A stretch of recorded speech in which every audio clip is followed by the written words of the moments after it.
My name is John Caine. I am chairman and CEO of the Scott Forge company. We are very energized by the programs we've started with a number of different schools, from grade schools where we help them with STEM.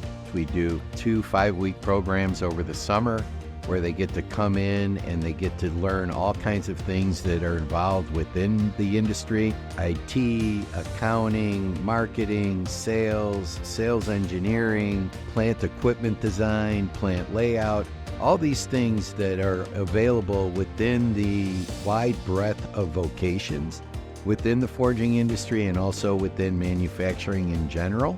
So one of the reasons I'm here today is we're big fans of the cast and steel. The group that started this concept and now has included forgings and additive into it. It's a wonderful way for schools and students within those schools to get exposed to the craftsmanship of casting and forging and additive, and looking at the ways where those things can be combined to create very durable, very necessary products that go into automotive, aerospace, decarbonization, infrastructure, Department of Defense. Everything we use in our day-to-day lives has castings and forgings in it.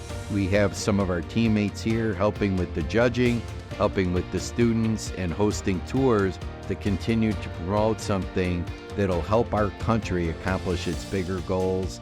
But probably the neatest thing about this whole competition isn't who wins or who loses, who's in first or second. The real thing is that these students get an opportunity to actually make something real.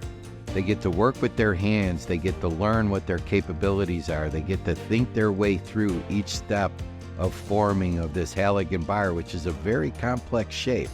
So it brings skills to bear that they never knew they had, and just watching them get excited about the hands-on work they get to produce is probably the biggest reward we get from this competition.